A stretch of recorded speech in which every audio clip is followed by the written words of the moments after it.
5,000 ಲಂಚ ಪಡೆಯುವ ವೇಳೆ ಲೋಕಾಯುಕ್ತ ಬಲೆಗೆ ಬಿದ್ದ ಪಿಡಿಒ. ಚಿಕ್ಕಮಗಳೂರು ಜಿಲ್ಲೆ ಕಡೂರಿನ ತಂಗ್ಲಿ ಗ್ರಾಮ ಪಂಚಾಯತ್ ಪಿಡಿಒ ಬಲೆಗೆ.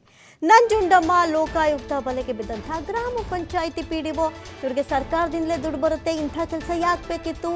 ಸೈಟ್ಗೆ ದೃಢೀಕರಣ ಪತ್ರ ನೀಡೋದಕ್ಕೆ ಈ ಒಂದು ಲಂಚದ ಬೇಡಿಕೆಯನ್ನ ಇಟ್ಟಿದ್ರು ಇದೇ ಪಿಡಿಒ. ಸರಸ್ವತಿಪುರದ ತಿಮ್ಮಶೆಟ್ಟಿ ಎಂಬುವವರಿಂದ 5,000 ಲಂಚವನ್ನ ಇವರು ಸ್ವೀಕಾರ ಮಾಡುವಂತ ಸಂದರ್ಭದಲ್ಲಿ ಲೋಕಾಯುಕ್ತರು ಹಿಡಿದಾಕಿದ್ದಾರೆ. ಸೈಟ್ಗೆ ದೃಢೀಕರಣ ಪತ್ರ ಕೊಡಬೇಕಲ್ಲ, ಆ ಒಂದು ಪತ್ರ ಕೊಡಬೇಕು ಅಂದ್ರೂ ಇವರು 5,000 ರೂಪಾಯಿ, ಇವ್ರಿಗೆ 5,000 ರೂಪಾಯಿ ಲಂಚ ಕೊಡಬೇಕಾಗಿತ್ತು. ಆ ಒಂದು ಲಂಚವನ್ನ ಆ ಲಂಚಕ್ಕೆ ಕೈ ಚಾಚದಂಥ ಸಂದರ್ಭದಲ್ಲೇ ಡಿವೈಎಸ್ಪಿ ತಿರುಮಲೇಶ್ ನೇತೃತ್ವದಲ್ಲಿ ದಾಳಿಯನ್ನು ನಡೆಸಲಾಗಿದೆ.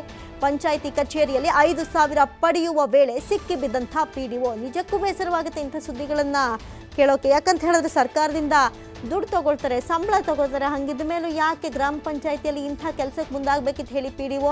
ಇದು ನಿಜಕ್ಕೂ ಬೇಸರದ ಸುದ್ದಿ. ಚಿಕ್ಕಮಗಳೂರು ಜಿಲ್ಲೆ ಕಡೂರಿನ ತಂಗ್ಲಿ ಗ್ರಾಮ ಪಂಚಾಯತ್ ಪಿಡಿಒ ಬಲೆಗೆ ಬಿದ್ದಂಥ ನಂಜುಂಡಮ್ಮಳ ಕತೆ. ಲೋಕಾಯುಕ್ತ ಬಲೆಗೆ ಬಿದ್ದಂಥ ಗ್ರಾಮ ಪಂಚಾಯಿತಿ ಪಿಡಿಒ ಸೈಟ್ಗೆ ದೃಢೀಕರಣ ಪತ್ರ ನೀಡೋದಕ್ಕೆ ಲಂಚದ ಬೇಡಿಕೆಯನ್ನ ಇಟ್ಟಿದ್ರಂತೆ. ಅದನ್ನ ಸ್ವೀಕಾರ ಮಾಡುವಂತಹ ಸಂದರ್ಭದಲ್ಲಿ ಲೋಕಾಯುಕ್ತ ದಾಳಿಯನ್ನ ನಡೆಸಿದೆ. ಪಿಡಿಒ ಕತೆ ಇದು. ಚಿಕ್ಕಮಗಳೂರು ಜಿಲ್ಲೆ ಕಡೂರಿನ ತಂಗ್ಲಿ ಗ್ರಾಮ ಪಂಚಾಯತ್ ಪಿಡಿಒ ಬಲೆಗೆ ಬಿದ್ದಂತಹ ಕತೆ ಇದು. ನಂಜುಂಡಮ್ಮ ಲೋಕಾಯುಕ್ತ ಬಲೆಗೆ ಬಿದ್ದಂತಹ ಗ್ರಾಮ ಪಂಚಾಯತ್ನ ಪಿಡಿಒ ಆಗಿದ್ದಾರೆ.